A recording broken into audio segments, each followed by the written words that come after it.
दोस्त ने मुझे फ़ोन करके कहा कि दवाएं लेने के बाद भी उनकी मम्मी का बीपी बहुत ज़्यादा हाई है और नीचे नहीं आ रहा है। उनकी लाइफ के लिए हमें डर लग रहा है। ये कहते कहते वो रोने लगे।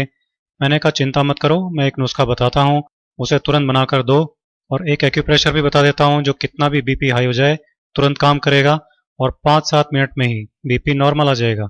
मैंने कहा कि एक कटोरी पुदीने की पत्तियां मिक्सी में डालो, साथ में 2-3 चुटकी काली मिर्ची का पाउडर और थोड़ा सा पानी डाल लो और इसको पीस लो। पुदीने की चटनी बन जाएगी। पुदीने की चटनी की 2-3 चम्मच तुरंत इनको खिलाओ। उन्होंने कहा कि हम अभी बनाकर इसे खिलाते हैं। फटाफट 2 मिनट में ही उन्होंने चटनी तैयार कर ली और तुरंत उनको खिला दी। 5-7 मिनट में ही उनका आराम आने लग गया। तब वो मुझसे कहने लगे कि पुदीने की चटनी कभी कभी हम खाते हैं, पर ये इतनी ज़बरदस्त दवा है हमको मालूम नहीं था। मैंने कहा कि ये घरेलू नुस्खे बहुत तेज़ी से काम करते हैं और बनाने और यूज़ करने में भी बहुत आसान होते हैं, लेकिन बस हमको इनके बारे में मालूम नहीं होता। नेचुरोपैथी और आयुर्वेद में इसको बहुत ऊंचा स्थान दिया गया है। अब आप ऐसा करना कि अभी तो हर 2 घंटे से एक एक चम्मच ये पुदीने की चटनी को खिलाना और फिर कल से दोनों टाइम खाना खाने के साथ इसे खिलाना। इससे बीपी नॉर्मल रहेगा, बढ़ेगा नहीं।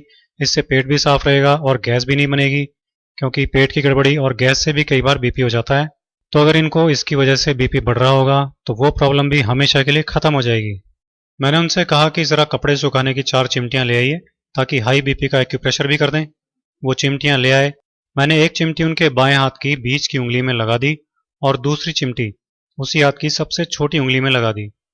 इसी तरह से तीसरी चिमटी उनके दाएं हाथ की बीच की उंगली में लगा दी और चौथी चिमटी दाएं हाथ की सबसे छोटी उंगली में इस तरह से लगा दी। मैंने उनसे कहा कि जैसे ही आपको अनईजी लगने लगे तो आप बता देना, इनको उतार देंगे। 5 मिनट बाद ही उन्होंने कहा कि अनईजी लग रहा है। तब मैंने उन चिमटियों को उतार दिया और फिर बीपी नापा तो बीपी नॉर्मल था। सब लोग ये देखकर चकित रह गए। मैंने कहा कभी भी ऐसी बात हो तो इसे तुरंत कर डालना और इसे रोजाना दिन में एक बार इसी तरह से करना। बीपी हमेशा नॉर्मल बना रहेगा, जान का खतरा भी नहीं रहेगा। सबकी आंखों में आंसू थे, लेकिन वो खुशी के आंसू थे क्योंकि उनकी माँ की जान अब खतरे से बाहर थी। तो दोस्तों, आप भी हाई बीपी के इस बेहद आसान इलाज को यूज कीजिए, अपनी लाइफ सेव कीजिए और लाइफ बढ़ाइए। दोस्तों